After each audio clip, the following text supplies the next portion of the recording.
ലാലേട്ടൻ ഇതേപോലെ നമ്മുടെ സൗജന്യ അടുത്ത് ചോദിക്കുന്നുണ്ട്, എന്നെ കൊല്ലാതിരിക്കാൻ പറ്റുമോ സാറേ? ആ ഡയലോഗാണ് പെട്ടെന്ന് ഞങ്ങൾക്ക് കാണുന്ന ആൾക്കാർക്ക് പെട്ടെന്ന് തോന്നിയത്. ആ ഒരു സമയം എവിക്റ്റഡ് ആണെന്ന് നമ്മൾ ഒട്ടും പ്രതീക്ഷിക്കുന്നില്ല. അപ്പം ആ സമയത്ത് എവിക്റ്റഡ് എന്ന് പറയുമ്പോൾ ഞാൻ ഭയങ്കര ബോൾഡായിട്ട് ഇങ്ങനെ നിൽക്കുകയാണ്. അത് കഴിഞ്ഞ് അവരോടൊക്കെ ഗെയിമാണ് എന്നൊക്കെ പറഞ്ഞിട്ട് പെട്ടി എടുക്കാൻ പോവാണ്. അപ്പം അത് കഴിയുമ്പോഴും ഞാൻ അങ്ങോട്ട് എല്ലാവരെയും ഹഗ് ചെയ്യുന്നു, എല്ലായിടത്തും ഓൾ ദ ബെസ്റ്റ് ഒക്കെ പറയുന്നു. ഇറങ്ങുമ്പോഴും എനിക്ക് അത്ര വിഷമം ഉണ്ടായിരുന്നില്ല, കാരണം ഇത് എനിക്കിങ്ങനെ അക്സെപ്റ്റ് ചെയ്യാൻ പറ്റുന്നുണ്ടായിരുന്നില്ല. അത് കഴിഞ്ഞ് സ്റ്റേജിൽ വന്നിട്ട് എൻ്റെ ഒരു വീഡിയോ കാണുകയാണ്. സ്റ്റേജിൽ വന്നിട്ട് ഞാൻ 2 ആഴ്ച അവിടെ നിന്നതിന്റെ വീഡിയോസ് അത് ലാലേട്ടൻ കാണിക്കുന്നുണ്ടല്ലോ. അതില് ഞാൻ വീണുപോയി കേട്ടോ. കാരണം അപ്പോഴാണ് നമുക്ക് അറിയത്തില്ലല്ലോ എങ്ങനെയാണ് ഔട്ട് വരുന്നത്, എന്താണ് നിങ്ങൾ കാണുന്നത് ഒന്നും അറിയത്തില്ല. നമ്മൾ അവിടെ ജീവിക്കുവാണല്ലോ. അപ്പൊ നോക്കുമ്പോ എന്റെ അവിടുത്തെ കുറെ വിഷ്വൽസ്, അയ്യോ അത് കണ്ടപ്പോ ഞാൻ കരഞ്ഞുപോയി. പിന്നെ അങ്ങോട്ട് ഫുൾ കരച്ചില്ല, എന്തൊക്കെയോ ഉള്ളിന്ന് വന്നുപോയി വിഷമം കാരണം അങ്ങനെ പറഞ്ഞു പോയതാ. ശരിക്കും കുറെ ഇപ്പൊ ട്രോളും അതിന്റെ കുറെ വീഡിയോസും അത് കണ്ടിട്ട് കുറെ പേര് എനിക്ക് വിളിക്കുന്നുണ്ട്, മെസ്സേജ് അയക്കുന്നുണ്ട്. എല്ലാവർക്കും വിഷമമായി, എനിക്കും ചെയ്യാൻ പറ്റും. പക്ഷെ ഇത് നിങ്ങളെ ഈ ഓരോ ആ എലിമിനേഷൻ ടൈമിൽ നിൽക്കുമ്പോൾ നിങ്ങൾ മെന്റലി കുറെയൊക്കെ പ്രിപ്പയർഡ് ആയിട്ട് തന്നെ നിൽക്കണം അല്ലേ? കാരണം ഒരുപക്ഷെ എൻ്റെ പേരായിരിക്കാം വരുന്നത്, അത് പറയുമ്പോൾ ഞാൻ അത് ആക്സെപ്റ്റ് ചെയ്യാനായിട്ട്. അപ്പൊ എല്ലാവരുടെയും ആ സമയത്ത് നോക്കിക്കഴിഞ്ഞാൽ ഹാർട്ട് ബീറ്റ് തന്നെ ആയിരിക്കണം അല്ലേ? അതെ, ഞങ്ങള് എല്ലാ എവിക്ഷന് മുമ്പും ഫ്രൈഡേ നമ്മൾ ഇങ്ങനെ ഇരുന്ന് ഡിസ്കസ് ചെയ്യാറുണ്ട്, ആരായിരിക്കും പോകുന്നത്, എന്തായിരിക്കും. നമ്മൾ ഇടയ്ക്കിടയ്ക്ക് ഫ്രീ ടൈം കിട്ടുമ്പോഴൊക്കെ പറയും ഈ ആഴ്ച ആര് പോകും. അപ്പൊ നമുക്ക് ഒരാളുടെ പേര് നമ്മളെല്ലാരും കൂടി ഇങ്ങനെ പറയുന്നുണ്ട്. അപ്പോഴും ഞാൻ എന്റെ കാര്യം പറയുന്നില്ല. നമുക്ക് വീക്കെൻഡില് ഉള്ള ഡ്രസ്സ് നമുക്ക് ഇപ്രാവശ്യം 7ന്റെ പണിയായത് കാരണം എല്ലാ ദിവസവും നമുക്ക് ഡ്രസ്സ് ഒന്നും നമ്മൾ കൊണ്ടുപോയിട്ടുള്ള ഒന്നും ഇടാൻ പറ്റില്ല. ആകെ കൂടി ഇടാൻ പറ്റിയത് വീക്കെൻഡിൽ മാത്രമാണ്. അപ്പൊ ആ ഡ്രസ്സ് വന്നപ്പോ ഞാൻ നോക്കിയപ്പോ അയ്യോ, ഞാൻ മനസ്സിൽ വിചാരിച്ച ലഹങ്ക തന്നെ. അപ്പൊ ഞാൻ കൊള്ളാലോ, നമുക്കൊന്നും അറിയില്ല അവരെന്താ തരുന്നതെന്ന്. അപ്പൊ ഞാൻ തമാശക്ക് എല്ലാവരോടും പറഞ്ഞു, എടാ എല്ലാ മാച്ചിങ് സാധനങ്ങൾ, ഓർണമെന്റ്സ് എല്ലാം മാച്ചിങ്. അപ്പൊ ദൈവമേ ഇനി തിരിച്ചെങ്ങനെ വിളിക്കാനാണോ? അപ്പൊ എല്ലാരും പറഞ്ഞു ആയിരിക്കില്ല, ബിൻസി മോള് പോത്തില്ല, ഇങ്ങനെയൊക്കെ പറഞ്ഞിട്ട് ലാസ്റ്റേ. അപ്പോഴും ഞാൻ 1% പോലും വിചാരിച്ചില്ല ഞാനാണ് എവിക്റ്റ് ആകുന്നതെന്നുള്ളത്. അവിടെ നിൽക്കുമ്പം വല്ലാത്തൊരു അവസ്ഥയായിരുന്നു. പിന്നെ നമ്മള് അവിടെ നിൽക്കുമ്പോ എല്ലാം എന്താ മനസ്സിൽ ഇങ്ങനെയൊക്കെ സംഭവിക്കാം, ഏത് നിമിഷം എന്ത് സംഭവിക്കാം എന്ന് വിചാരിച്ച് തന്നെ നിൽക്കണം. അപ്പം അങ്ങനെ പുറത്തേക്ക് ഇറങ്ങിയ ഒരു ഇതുണ്ടല്ലോ, ആ ഒരു സ്റ്റേറ്റിൽ തിരിച്ചിപ്പം ആ ഒരു വീഡിയോ കണ്ടപ്പോഴാണ് മനസ്സിലേക്ക് പല ഇത് വന്നപ്പം ശരിക്കും അങ്ങ് ബ്രേക്കായി എന്ന് പറഞ്ഞില്ല ആ ഒരു മൊമെന്റ്. അത് കഴിഞ്ഞിട്ട് ലാലേട്ടൻ ഒരു ചാൻസ് തന്നു എല്ലാവരുടെ അടുത്തും വീട്ടിലേക്ക് പോയിട്ട് ഒരു ബൈ പറയാൻ. ആ ഒരു ഇമോഷണൽ ആ ഒരു മൊമെന്റ് അത് ഭയങ്കരമായിട്ട് നമ്മളെ ടച്ച് ചെയ്ത്. കാരണം ഞങ്ങളിവിടെ കണ്ടുകൊണ്ടിരിക്കുന്ന ഇപ്പം തന്നെ അതിനുശേഷം ബിൻസി ഇറങ്ങിക്കഴിഞ്ഞ് നോക്കിക്കഴിഞ്ഞാലും ബിൻസിനെ കണ്ടിട്ടുണ്ടാവും. സോഷ്യൽ മീഡിയ ഫുൾ എല്ലാവരും ഒന്നടങ്കം പറയണത് ഒരു അൺഫെയർ എവിക്ഷൻ ആണ്, ബിൻസി ആയിരുന്നില്ല പോവേണ്ടിയിരുന്നതെന്ന് പറഞ്ഞുകൊണ്ട് എല്ലാവരും കട്ടയ്ക്ക് ഇങ്ങനെ പറയുന്നുണ്ട്. പക്ഷേ അത് ബിൻസി അറിയുന്നില്ല. പക്ഷെ എന്നാൽ അവിടെ ബിൻസി എല്ലാവരുടെ അടുത്തും ഹഗ് ചെയ്തു, ബൈ പറഞ്ഞു, പോണു, ഇങ്ങനെയൊക്കെ വന്നു കഴിഞ്ഞപ്പോഴും റിപ്പീറ്റഡ്ലായിട്ട് ഇതിനകത്ത് കുറെ അതിനുശേഷം ബിഗ് ബോസിനകത്ത് ഉൾപ്പെടെ ഷാനവാസ് ഉൾപ്പെടെ പിക്ക് ചെയ്തുകൊണ്ട് വന്ന ഒരു ടോപ്പിക് എന്ന് പറയുന്നത് കൂടുതൽ തവണ ശരത്തിന്റെ അടുത്ത് അപ്പാനിയുടെ അടുത്ത് ബിൻസി കാണിച്ചൊരു ഇമോഷണൽ അറ്റാച്ച്മെന്റ്, ഹഗ് ചെയ്തത്, മൾട്ടിപ്പിൾ ടൈംസ് ചെയ്തത്. പിന്നെ ചെവിയിൽ നിങ്ങൾ എന്തോ സീക്രട്ട് പറഞ്ഞു. സീക്രട്ട് ഒന്നുമല്ല, അവിടെ ഒരു സീക്രട്ടും നടക്കത്തില്ല. ഞാൻ പറഞ്ഞെന്നറിയാം, കപ്പടിച്ചിട്ട് വരണം അതാണ് പറയുന്നത്. പക്ഷേ ഇവിടെ ഇരുന്നിട്ട് ചെവിയിലേ, അത് അപ്പാനിയുടെ ചെവിയിൽ മാത്രമല്ല പറയണേ, അപ്പൊ ചെവിയിൽ പോയിട്ട് പറയണു. പിന്നെ റിപ്പീറ്റഡ് ആയിട്ട് അത് പിന്നെ ഇത് ഇങ്ങനെയല്ലേ കണ്ടന്റ് ക്രിയേറ്റ് ചെയ്യണത്. എന്തെങ്കിലും ഒരു സാധനം കിട്ടുമ്പോൾ അതിനെ ഡെവലപ്പ് ചെയ്ത് കണ്ടന്റ് ക്രിയേറ്റ്. അപ്പൊ ഷാനവാസ് പിന്നെ ബിൻസി പോകുന്നതിന് ശേഷം നിങ്ങൾ തമ്മിൽ എന്തോ ആണ്, എന്തൊക്കെയോ ആണ്, ഭയങ്കര ഇതാണ്, അത് ശരിയായില്ല, എന്തുകൊണ്ട് ശരത്തിന്റെ അടുത്ത് മാത്രം ബിൻസി ഇങ്ങനെ ചെയ്തു. കാണുമല്ലോ എപ്പിസോഡൊക്കെ, പോയ എപ്പിസോഡുകളിൽ കണ്ടു. അപ്പൊ അതിൽ മൊത്തം ഈ ബിൻസി കണ്ടന്റ് ഇതായിരുന്നു അവര് അടുത്ത ദിവസം മെയിൻ ആയിട്ട് കൊണ്ടുവന്നത്. എന്താ ബിൻസിക്ക് ഇതിനെ കുറിച്ച് പറയാനുള്ളത്?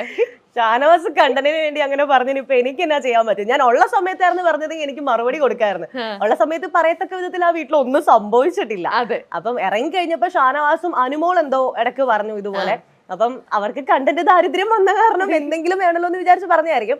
പിന്നെ അപ്പാനിയായിട്ട് ഞാൻ ഇങ്ങോട്ട് ഇറങ്ങുന്നതിന് ഒരു 3 ദിവസം മുമ്പാണ് അക്ബർ അപ്പാനി കൂട്ടുകെട്ടിലേക്ക് ഞാൻ പോകുന്നത്. അവരുടെ അങ്ങനെ കമ്പനി ആയിട്ടുള്ള അവരുടെ കൂടെ പോയി ഇങ്ങനെ ഇരുന്ന് ഇടയ്ക്കൊക്കെ സംസാരിക്കാറുണ്ട്. ഞാൻ ആ വീട്ടില് എല്ലായിടത്തും മിണ്ടും, എല്ലായിടത്തും സംസാരിക്കും. എന്റെ ഒരു പേഴ്സണൽ ഫേവറേറ്റ് എന്ന് പറയാൻ വേണ്ടി അവിടെ അങ്ങനെ ആരും ഇല്ല.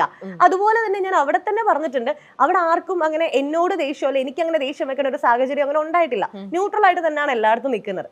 അപ്പൊ ലാസ്റ്റ് ഒരു 2-3 ദിവസം അക്ബർ ചേട്ടന്റെ അടുത്തും അപ്പാനി ചേട്ടനൊക്കെ പോയി ഇങ്ങനെ ഇരിക്കുന്നു. ഞങ്ങൾ എല്ലാവരും ഉണ്ട് കേട്ടോ, സരിക ചേച്ചി, ബിന്നി, ഞങ്ങൾ എല്ലാവരും കൂടി കൗണ്ടേഴ്സ് ഒക്കെ പറഞ്ഞു ഭയങ്കര ഫണ്ണാക്കിക്കൊണ്ടിരിക്കുന്ന സമയമായിരുന്നു. അങ്ങനെ പിന്നെ അപ്പാനിനെ ക്ലോസ് ആക്കാൻ അവരെന്റെ അടുത്ത് ഇങ്ങനെ തമാശക്ക് അപ്പാനി മാത്രം ബിൻസി കൊച്ചേ എന്നൊക്കെ വിളിക്കുമല്ലോ എന്നിങ്ങനെ പറയുമ്പോൾ ഞാൻ പറയും ഞാൻ തിരിച്ച് ചാച്ചനെ പോലാണെന്നാ പറഞ്ഞത്. കാരണം അപ്പാനി അകത്തുള്ള അപ്പാനി എന്ന് വെച്ചാൽ നിങ്ങൾ കണ്ടിട്ടുള്ള എന്തൊക്കെയാന്ന് എനിക്ക് അറിയില്ല, പക്ഷെ പുള്ളി ഭയങ്കര ജെന്യൂൻ ആയിട്ടുള്ള ആളായിട്ടാണ് എനിക്ക് തോന്നിയത്. സാധാരണ ഞാനും ഒരു സാധാരണക്കാരിയാണ്, എന്റെ അപ്പനും ഒരു സാധാരണക്കാരായ മനുഷ്യനാണ്. അപ്പാനോട് സംസാരിക്കുമ്പോൾ ഒരു ബ്രദർ അല്ലെങ്കിൽ ഒരു ചാച്ചൻ എന്ന് പറഞ്ഞാൽ അപ്പനെ വിളിക്കും ആങ്ങളേനെ വിളിക്കും. അപ്പൊ ആ ഒരു വൈബാണ് പുള്ളിയുടെ അടുത്ത് എനിക്ക് കിട്ടിയിട്ടുള്ളത്. അപ്പൊ ആ ഒരു ഇത് കാരണം പിന്നെ പുള്ളി എഫോർട്ട് എടുക്കുന്നതായിട്ട് നമുക്ക് അകത്ത് ഫീൽ ചെയ്തിട്ടുണ്ട്. ആരെങ്കിലും ആയിട്ട് വഴക്കുണ്ടാക്കി കഴിഞ്ഞാൽ പുള്ളി തന്നെ പോയി വിളിച്ചു വീണ്ടും. ഇപ്പൊ റീസെന്റ് ആയിട്ടുള്ള അനുവിന്റെ വിഷയം, അനു ഒരു കാര്യമില്ലാണ് അത്രയും പറഞ്ഞത് പുള്ളിനെ എന്റെ പേരിൽ എന്തൊക്കെയോ.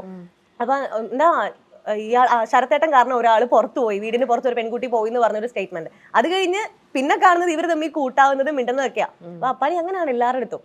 അപ്പം ഒരുപാട് ഇപ്പം ടാസ്കിലൊക്കെ ആണെങ്കിലും പുള്ളി ഹാർഡ് വർക്ക് ചെയ്യുന്നത് നമ്മൾ കാണുന്നുണ്ട്. അപ്പൊ അങ്ങനത്തെ ഒരു സാധനം ആയത് കാരണം പുള്ളി ജയിക്കണം എന്നൊരു ആഗ്രഹം അപ്പൊ തോന്നി, അത് പുള്ളി എടുത്ത് പറഞ്ഞിട്ട് അങ്ങ് പോന്നു. പക്ഷേ അത് കാണുമ്പം എനിക്കത് അതിനകത്ത് ഇപ്പൊ എന്താ പറയാ, നമ്മളൊക്കെ ഫ്രണ്ട്സിനെ ഇടയ്ക്ക് നമ്മൾ ബൈ പറയുന്ന സമയത്ത് നമ്മൾ ഹഗ് ചെയ്യാറുണ്ട്, നമ്മൾ ബൈ പറയാറുണ്ട്. സോ എനിക്ക് പേഴ്സണലി എനിക്ക് അതിന് ഒരു ഇതായിട്ടും തോന്നിയിട്ടില്ല. പക്ഷെ ഈ സോഷ്യൽ മീഡിയയിൽ ഇത് ഫോളോ ചെയ്യുന്ന കുറച്ച് പേരൊക്കെ അത് ശരിയായില്ല, എന്തുകൊണ്ടാണ്, കാരണം മൾട്ടിപ്പിൾ ആയിട്ട് ഒരാളെ, പിന്നെ മാത്രമല്ല അപ്പാനിയുടെ വൈഫ് രേഷ്മ പ്രഗ്നന്റ് ആണ്. അപ്പം അതുവരെ അവർ അതിനകത്ത് എടുത്തു പറഞ്ഞിട്ട് ഇമോഷണൽ സാധനം അവിടെ ഡെവലപ്പ് ചെയ്യാൻ നോക്കുകയാണ്. കണ്ടോ, എന്നിട്ടും ഇപ്പൊ ഇന്നലത്തെ എപ്പിസോഡ് കണ്ടു കഴിഞ്ഞാൽ തന്നെ അറിയാം, ഫാമിലി വരാൻ അവരെ കാണാനായിട്ട് ചാൻസ് കൊടുക്കുന്നു, അപ്പോഴും ആ പോയിന്റിന് വേണ്ടിയിട്ട് ഫാമിലിനെ ഇത് ചെയ്യുന്നില്ല. അപ്പൊ അതൊക്കെ ആര്യനൊക്കെ ചോദിക്കുന്നുണ്ടല്ലോ. ഇങ്ങനെ ഇമോഷണലി ഒക്കെ നമ്മളെ എത്രത്തോളം തളർത്താൻ പറ്റുന്നോ നിങ്ങൾ ഉള്ളിൽ നിൽക്കുന്ന ആൾക്കാരെ, ഇങ്ങനെയാണോ ശരിക്കും ഈ ഒരു ഗെയിം?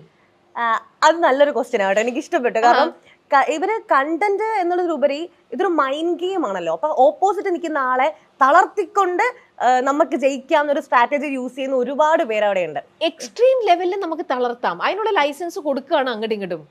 എനിക്കറിയില്ല, ഓരോരുത്തരുടെ മനസ്സിലും ഓരോ കാര്യങ്ങളാണ്. ഇപ്പം ഷാനവാസ് ഞാൻ ഫസ്റ്റ് പുകഞ്ഞ കൊള്ളി പുറത്തെന്ന് പറഞ്ഞ ടാസ്കിൽ പോകുന്ന സമയത്ത് നമ്മുടെ അടുത്ത് വന്ന് പറയുന്നുണ്ട് നമുക്ക് ഒറ്റക്കെട്ടായിട്ട് നിൽക്കാം, അങ്ങനെയാണ് ഇങ്ങനെയാണ്, ഭയങ്കര ഒരു സാധനമാണ് നമുക്ക് തന്നെ. അപ്പം ഓക്കെ, എന്നാലും നമുക്കറിയാം ഗെയിമാണ്. കാരണം പുള്ളി തന്നെ നമ്മുടെ അടുത്ത് വന്ന് സെക്കൻഡ് ഡേ പറഞ്ഞു എന്താ ഞാനൊരു ആക്ടറാണ്, അപ്പം ഞാൻ അഭിനയിച്ചെന്നെ നിൽക്കാൻ വേണ്ടിയാണ്, അപ്പൊ എന്നെ ഒരുപാട് പേര് സ്വീകരിച്ചിട്ടുണ്ട്, ആക്ടറായിട്ട് ശരിയാണ് അംഗീകരിച്ചിട്ടുണ്ട്, പക്ഷെ ഇനി ഞാൻ ഇവിടെ അങ്ങനെ നിൽക്കും എന്ന് പറയുമ്പോൾ അതിലെ നൂറൊക്കെ പറയുന്നുണ്ട് ആ ചേട്ടാ ശരി. അത് കഴിയുമ്പോൾ ഞങ്ങൾ മാറിയെന്ന് പറയുന്നുണ്ട്, അഭിനയിച്ച് നിൽക്കുന്ന പറയുന്നത് എന്താകും എന്ന് അറിയില്ല. അപ്പൊ അത് കഴിഞ്ഞിട്ടാണ് ഈ പുകഞ്ഞ കൊള്ളി പുറത്തിന് പുള്ളി ഞങ്ങളുടെ അടുത്ത് വന്നിട്ട് പറയുന്നത് നമുക്ക് ഒറ്റക്കെട്ടായിട്ട് നിൽക്കാന്നൊക്കെ. അത് കഴിഞ്ഞ് നെക്സ്റ്റ് ഡേ വന്നിട്ട് അക്ബറിക്ക ഞങ്ങളുടെ അടുത്ത് എല്ലായിടത്തും വന്ന് പറയുന്നുണ്ട് എടാ പുള്ളിനെ വിശ്വസിക്കരുത്, കാരണം പുള്ളി ഞങ്ങളുടെ അടുത്ത് പറഞ്ഞു എനിക്ക് അവരെ വിശ്വാസമൊന്നുമില്ല, ഞാൻ കിടന്നുറങ്ങും, ആ ഒരു സാധനം പറഞ്ഞെന്ന് പറഞ്ഞു. അപ്പോഴും ഞാൻ എന്താ ഷാനവാസി അവരിവരും പറയുന്ന കേൾക്കാണ്ട് ഞാൻ ഷാനവാസിക്കടുത്ത് നേരെ എന്ന് ചോദിച്ചു അങ്ങനെ പറഞ്ഞോ, ഞങ്ങളുടെ ഞങ്ങളെ വിശ്വാസമാണെന്ന് പറഞ്ഞു. അവിടെ ചെന്നിട്ട് പറഞ്ഞു അവരെന്റെ കുഞ്ഞമ്മയുടെ മക്കളൊന്നും അല്ല. കറക്റ്റ് ആ സ്റ്റേറ്റ്മെന്റ് ഉപയോഗിച്ചത്, കുഞ്ഞമ്മയുടെ മക്കളൊന്നും അല്ലല്ലോ, എനിക്ക് അങ്ങനെ വിശ്വാസമൊന്നും ഇല്ല എന്ന് പറഞ്ഞു. സത്യമാണെന്ന് വെച്ചാൽ പുള്ളി പറഞ്ഞു ഞാൻ അങ്ങനെ പറഞ്ഞു, അതിന്റെ ഗെയിമാണ് എന്ന് പറഞ്ഞു. അപ്പൊ പറഞ്ഞ കാര്യം തന്നെ മാറ്റി പറയുന്ന ആൾക്കാരെ ഞാൻ ആദ്യമായിട്ട് വഴക്കുണ്ടാക്കുന്ന പുള്ളിയെടുത്താ. കാരണം പറഞ്ഞ ഒന്നെങ്കിലും ഒരു നിലപാടിയെ ഉറച്ചു നിൽക്കണം, അല്ലെ അതിന്റെ ഗെയിം ആണെന്നുള്ള കാര്യം പറഞ്ഞാൽ അത്രേ ഉള്ളൂ, തീർന്നു. പക്ഷെ പുള്ളി തന്നെ ഞങ്ങളുടെ അടുത്ത് മാറ്റി പറഞ്ഞു. അതുപോലെ ഗെയിം കളിക്കാൻ നിൽക്കുന്ന ആളുകളുണ്ട്, പിന്നെ പുറത്ത് എൻറ്റയർലി ഡിഫറെന്റ് ആയിട്ട് അകത്ത് വന്ന് വേറൊരു സാധനം യൂസ് ചെയ്യുന്ന ആൾക്കാരുണ്ട്.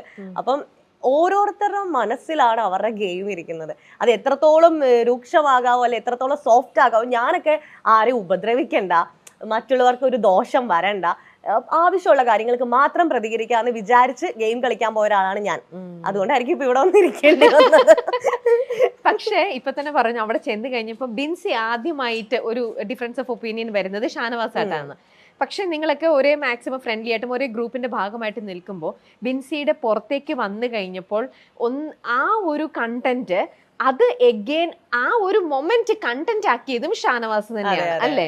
അവിടെ അതൊരു ഇഷ്യൂ ആക്കി അതിനെ ഡെവലപ്പ് ചെയ്തെടുത്തതും അത് ബിൻസിക്ക് ഭയങ്കര ഷോക്കിംഗ് ആയിരുന്നോ? പ്രതീക്ഷിച്ചിരുന്നോ? ഞാനുണ്ടല്ലോ എന്താ പറയാ, അവിടെ ഉള്ളവരെ കുറിച്ച് നമുക്ക് അറിയാമല്ലോ, അവരിങ്ങനെയൊക്കെ പറയും. ഇപ്പൊ ഞാൻ ഈ ഷാനവാസ് പറഞ്ഞൊരു കാര്യത്തെ കേട്ടപ്പോ ഞാൻ ഞെട്ടിപ്പോയി.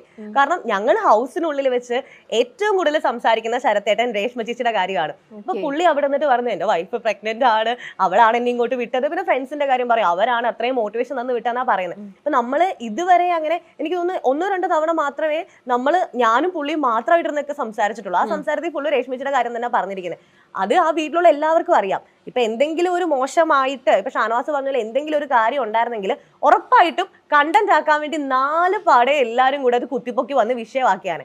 അങ്ങനെ ഒരു സാധനം ആ വീടിനുള്ളിൽ ഇല്ല, അത് 100% നമുക്ക് ഉറപ്പാണ്.